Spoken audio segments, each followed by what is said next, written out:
Guys, good morning. Good morning sa inyong lahat. Dito po kami sa uh, hub ng Marikina sa Mubit. So, ito ang dami ng mga pila dito. Apply din sila sa Mubit. Try din natin mag-apply para dagdag din hanap buhay. Diba? Bye-bye. Mamaya, kaprocess tayo sa ating ang requirements sa pag-process sa mobile. Yan, nakapila na tayo doon. 120 tayo. Tara guys. Tara. Hello guys. Kumusta kayong lahat? Welcome back to my channel. Then, welcome sa ating bagong uniform movie. So, tara guys. Samahan nyo ako. Kung isa ka ba sa interesado na malaman at tungkol sa Move It, panoorin mo to. I-share ko lang sa inyo kung ano ang aking ginawa at ako'y natanggap sa Move It. Diba? So, ang ganda ng uniforme ko. So, ngayon, ang una natin gawin is, bago tayo pumunta doon sa Move It, be sure na dala natin ang mga requirements natin. Okay. Unang-unang requirements na tandaan nyo, huwag nyong kalimutan is driver's license.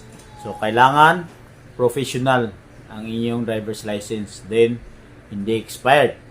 At, pangalawa, kailangan kung bago ang inyong license, katulad ngayon na mga nagre-renew, ay wala pa silang plastic, ang ginagawa ay binigay sa kanila is papel.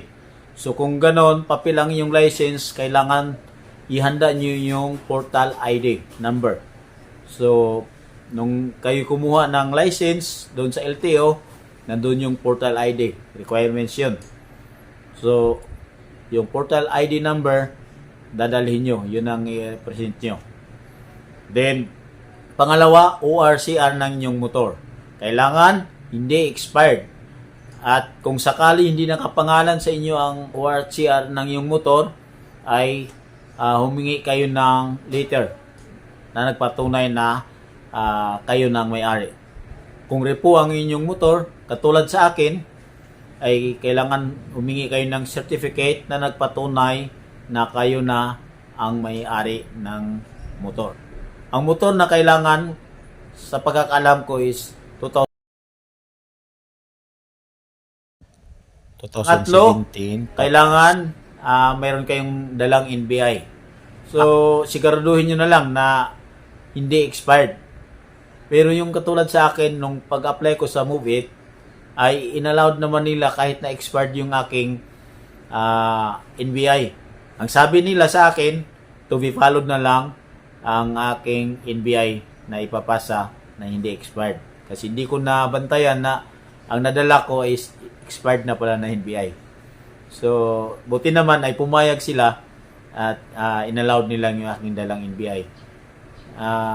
Ang sabi nila ay yung vaccine card kailangan, pero sa akin hindi naman kinuha.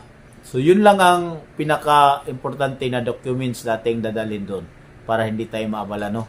Then, maghanda na lang kayo ng Xerox copy sa inyo. Kailangan, malinaw yung pagkakuha ng inyong copy. Then, yung motor niyo, titingnan nila yun. Kung hindi ka pa nakaregister sa online, kailangan malinaw ang pagkakuha ng picture sa inyong motor. Left side, then sa likod, kailangan malinaw makuha yung buong plaka niya. Then, sa right side, so kailangan malinaw din yan, kuhang-kuha lahat. At dito sa front, kailangan buong buo ang kanyang picture na makukuha.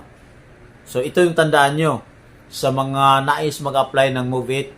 Kailangan agahan nyo pagpunta nyo doon sa training center. Bakit? Dahil napakarami ang nag-apply araw-araw sa Move It training center. So siguro mahigit 1,000.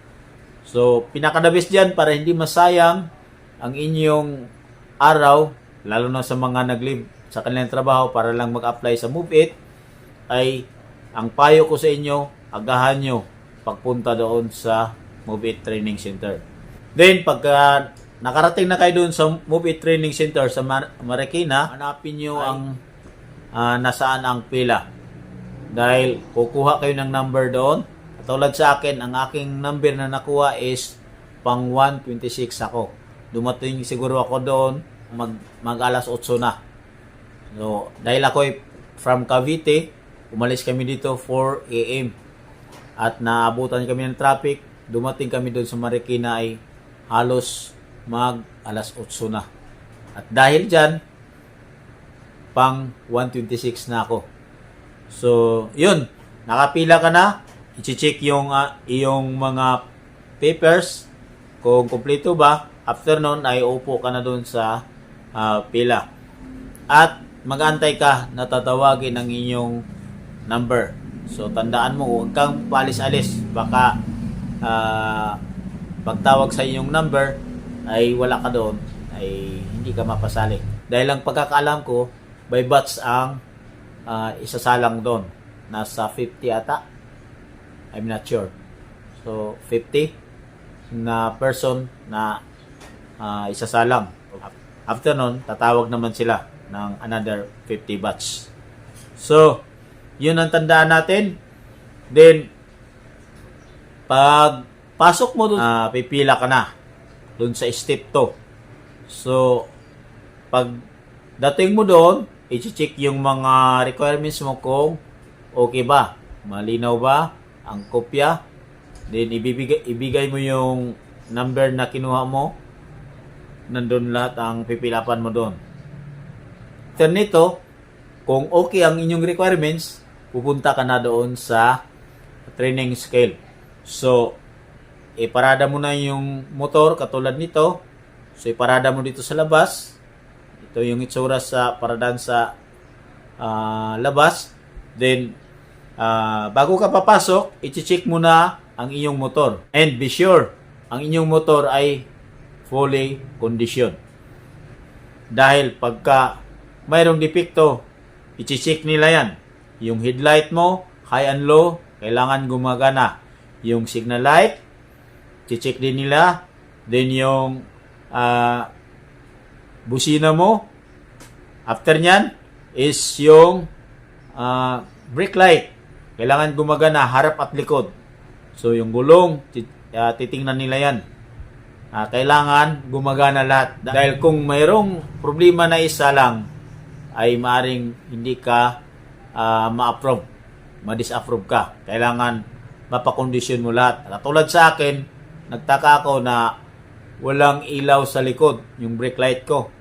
Kaya sabi niya, balikan na lang sunod pagka okay na yung motor mo. Sabi ko, okay ito kanina eh. Kaya nung chinecheck ko, buti naman ay nagalaw na ng konti, ay umilaw na siya. So, hindi tayo maabala. So, dapat tandaan natin na bago tayo pumunta doon, be sure na kondisyon ang ating motor. After nyan, kung nakapasa na tayo sa pag-check sa ating motor at na-approve na, ay papasok na tayo doon sa training center. So, doon tayo mag-driving test.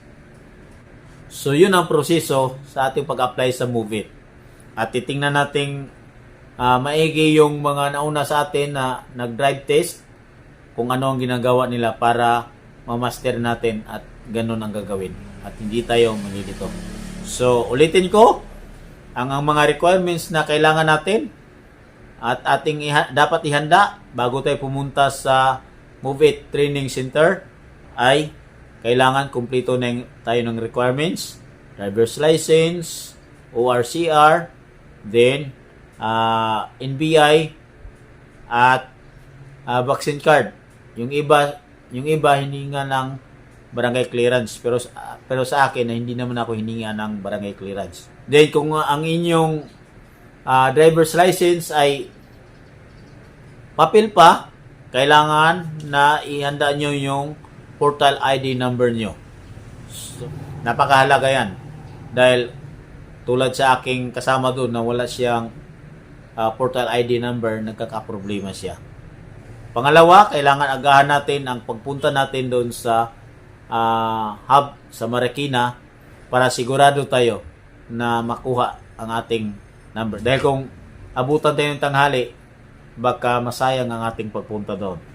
So sa lahat ng mga nagnanais na mag-apply sa MoveIt, ay sana nakatulong yung ating ginawang video para sa inyo na hindi kayo maabala sa inyong pagpunta doon sa MoveIt Training Center.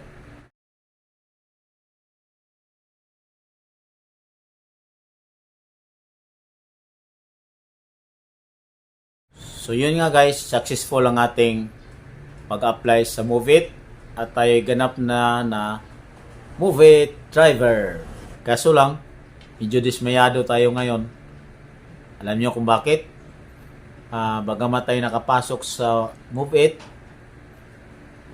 ngunit nakakalungkot lang isipin dahil hindi ako nabigyan ng helmet.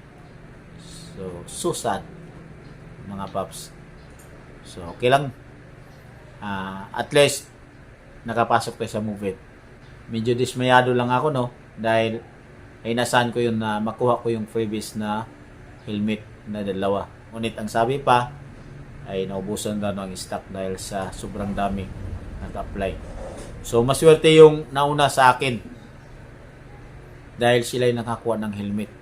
So kaming nabats hanggang sa sunod ay hindi na kami nakakuha. So by the way, narating kami doon sa Marikina Hub alas 7 pasado, alas 8 na. Then natapos ang proseso namin, medyo matagal, ay umabot ng hapon na. Mga alas 2 na siguro sa hapon. So tingnan nyo, pang 126 ako ay naabot ako ng ganun kahaba na proseso. How much more pa kaya yung mga mas huli pa sa akin. So payo ko sa inyo, agahan nyo para mas ma-priority kayo. So yun lang guys ang ibahagi ko sa inyo. Sana ay nakatulong tong video para sa mga nagnanais na mag-apply sa MoveIt. Bye-bye! Maraming salamat sa inyong panood sa aking mga video. Naway patuloy niyong i-follow ang aking FB page, Dong Alviso Lastima, and mag-subscribe kayo sa aking YouTube channel at huwag kalimutan pindutin ang notification bell para updated kayo sa aking mga bagong video. Bye-bye! God bless!